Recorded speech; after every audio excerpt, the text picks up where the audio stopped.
During the Second World War in 1943, major countries formed two alliances of powers to fight against their enemy. The alliances were the Axis powers formed by Germany along with Italy and Japan, and the Allied powers formed by the UK, the US, and the Soviet Union. At that time, Germany had the strongest power compared to other countries and even managed to rule most of Europe.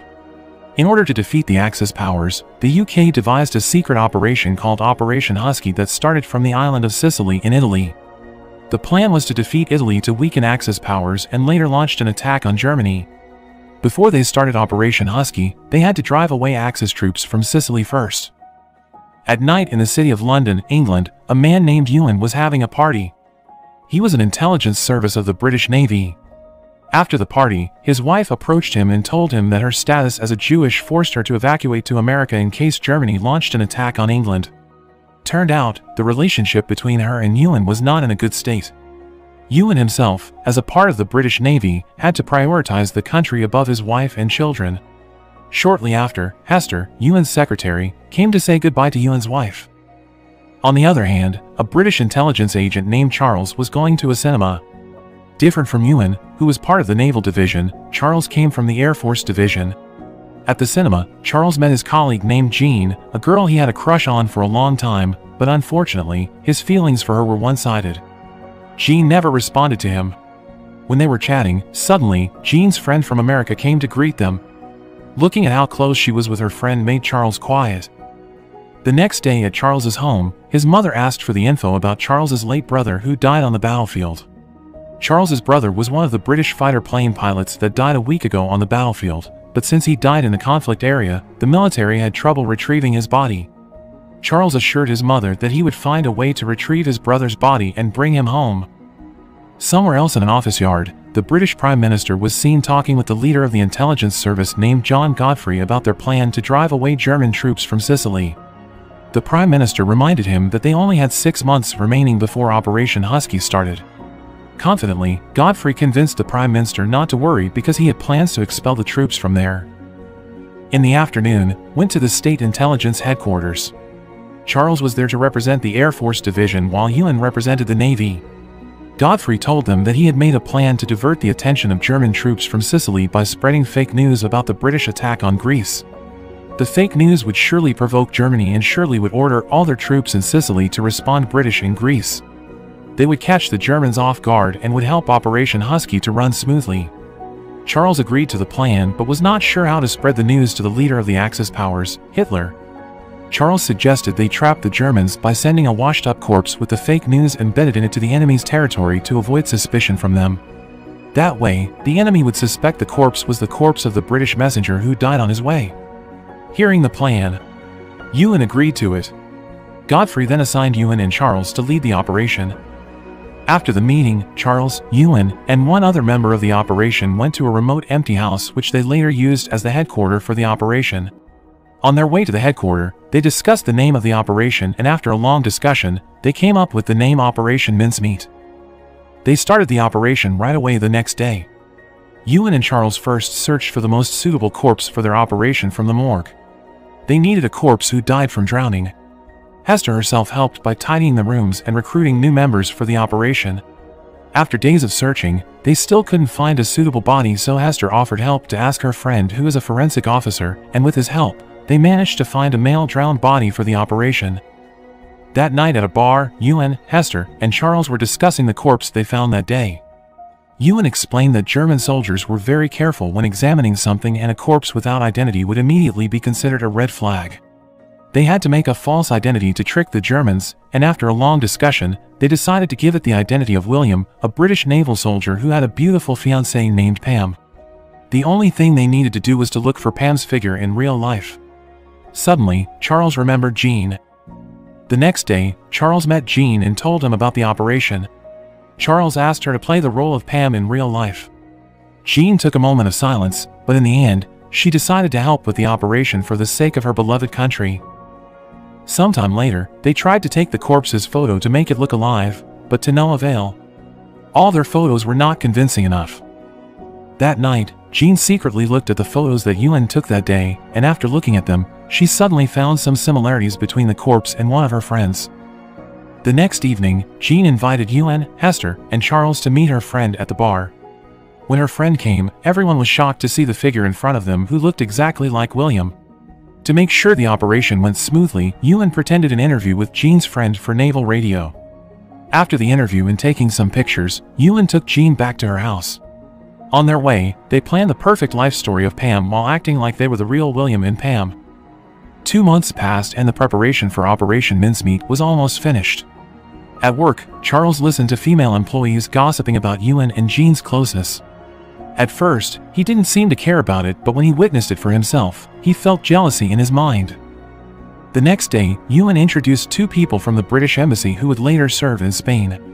In the meeting room, Ewan explained to all military leaders the reason for inviting the 2 of them was because William's corpse would later be washed ashore in Spain and their role is important in the operation. The next day, the preparations were continued, starting from making a love letter written by Pam which William's corpse would carry, making the fake documents containing the British attack on Greece, and preparing other things. A few weeks later, the preparations finally finished. The only thing they had to do was to wait for the execution to take place in 3 days.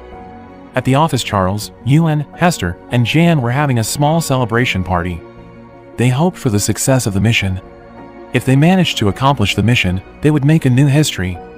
After the party, Ewan took Jean home. When they arrived at Jean's house, Ewan took an eyelash from Jean's cheek. That gentle and caring attitude made things awkward. Jean quickly said goodbye and went inside. The next night, Godfrey called Charles.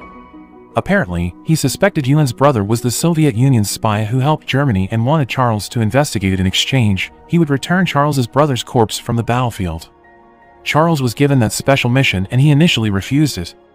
He said that he would never betray his friend, but considering what he could get in return, he decided to accept it. The next day, while getting ready, Charles saw the officer slip Jean's eyelashes that Ewan took yesterday into the fake document. Charles stayed silent but was confused why Ewan had Jean's eyelashes on him. He knew that he was on duty, so he didn't say anything about it. After starting the operation, Charles, Ewan, Jean, and the driver that was assigned for the operation went to the bar to devise what the driver should do for the operation. When Ewan was talking to the driver, Charles invited Jean to dance. That was when Jean told him how stunned she was by William and Pam's love story. She even said that even if it was just a made-up story, she still dreamed of such a thing happening to her. After hearing that, Charles realized that Jean must have fallen in love with Ewan. Charles then advised her not to get too into the role because after all of this was just a mission and wouldn't stay like that forever, and they had their own life outside the mission, especially Ewan. He had a wife and children in real life and thus their made-up relationship would never work. Upon hearing that, Jean didn't say anything and immediately left. Ewan saw her and ran after her. When he finally caught up with her, Jean confessed how she had fallen in love with William's figure inside Ewan and ended up forgetting the reality and didn't realize that Ewan had a family in real life. She told Ewan not to worry about her and that she would remain professional towards the operation. After saying that, she left. Ewan wanted to catch her, but he still had a mission to deliver William's dead body for the operation. After delivering William's corpse, Ewan immediately went to Jean's house and kept apologizing to her. He knew that deep down, he also started falling in love with Jean. He felt comfortable near her, but he knew that he had a family waiting for him to return home. Even though his relationship with his wife was a bit complex, he still wanted to make things right between him and his wife. He didn't want to betray the woman that he loved. He said that he would try to bury all his feelings for Jean and remain professional for the sake of the completion of the operation. He hoped for Jean to do the same thing. Jean didn't say anything to respond, but after Ewan left, tears began falling down her cheeks. 2 days passed. In the office, Ewan kept thinking about his problem with Jean but tried to remain focused on his job. Shortly after, Jean came to his office and said that she would also do the same thing. She hoped the problem between them would not taint their professionalism. Jean then invited Ewan to pray together for the success of the mission, and that day, April 17, 1943 at 3:15 in the morning, William's body was finally washed away into the ocean. 13 days later, on April 30th, 1943, 6 Spaniards found William's body on the shore, and according to the plan, the documents were confiscated by the Spanish police. Ewan called the embassy to report the confidential document that was confiscated and asked the embassy to take the document as soon as possible before being examined by the Spanish police. He deliberately said that because he knew the phone of the British embassy had been tapped by the Germans, and to be more reassuring, Ewan kept calling as if he was panicking. He also wrote a telegram to the Spanish government and pretended to be a royal official in order to get the secret documents, but again, the Germans, who also intercepted the telegrams of the Spanish government, read the telegrams. They fell for the trap. 2 weeks passed. On the street, when a British embassy representative met a German embassy representative. The German embassy looked at him with a smile, marking their success on Operation Mincemeat. The next step was for the British embassy to secretly bribe the Spanish police to return the documents immediately without having to be checked. After the Spanish police department approved the request, the embassy sent an email regarding the approval, and the only thing to do was to wait until the document was sent back. Days passed and there was no news about the documents. Everyone started to get nervous. Soon, there was a telegram from the embassy announcing that the documents had been returned and would be sent to England immediately. After the documents arrived at night, Ewan, Charles, and other members examined William's belongings one by one. They were disappointed because nothing had changed. Even the royal seal stamp on the letter envelope was still in good condition, but when the letter was opened it turned out that Jean's eyelash was missing. When examined using chemicals, it was clear that the document had been opened, even reprinted. The three of them smiled happily because they managed to bring success to the operation. On the other side, Jean, who just came back home, suddenly surprised by the existence of the bartender at the bar she and the others used to visit in her house. He then showed a photo of Jean that they used for the Operation Mincemeat. The bartender confessed that he was actually an anti-German rebel group who wanted to overthrow Hitler. Despite being on the same side, the rebel group had a completely different method to do their mission, namely using violence. The bartender then threatened to shoot Jean if she refused to explain the whole operation to him. Meanwhile, at the naval base, Hester told Ewan and Charles that she just got a telegram from the State Intelligence Service informing her that Hitler had ordered almost all of his troops in Sicily to Greece. Even though their plan was a success, it felt like there was something wrong. Suddenly, Jean called. In a panic, Jean asked them to go to her house immediately. After hearing the story from Jean, Ewan and Charles argued. Charles felt that this was all Ewan's fault because he was the one who always invited them to drink at that bar. In the middle of the debate, Ewan told Jean to stay at her house for a while until they know the identity of the bartender. Outside, Charles expressed his feelings. He said that he had liked Jean all this time but chose to keep it to himself for the sake of the mission, while Ewan, who clearly had a family, was busy approaching Jean and missed the fact that Ewan's brother was the Soviet Union's spy. Charles suspected that the bartender must be Ewan's brother's accomplice. Operation Mincemeat might have been leaked to the Germans. Ewan tried to calm him down by saying that if what the bartender said was true, then there was nothing to worry about. The next day, they reported last night's incident to Godfrey. Upon hearing that, Godfrey was furious. The situation had reversed and there would be a possibility that Hitler trapped them by announcing that he had ordered his troops to go to Greece. There might be a lot of German soldiers waiting for them in Sicily. Ewan tried to convince them that there was still a possibility that their operation would be successful. The only thing they could do was nothing but to pray to God. That night, when Ewan came home, he saw Jean tidying up her things. Jean said that she got an offer to move to another division. She said that it was the best option for her. Moreover, she would be safe there. Ewan couldn't say anything in response. Even though he was sad, he still hoped for her safety. He still encouraged and hugged her while saying goodbye. 2 months later, on the night of July 10, 1943, at the headquarters, everyone could only pray for the Allied troops who were starting to move to the island.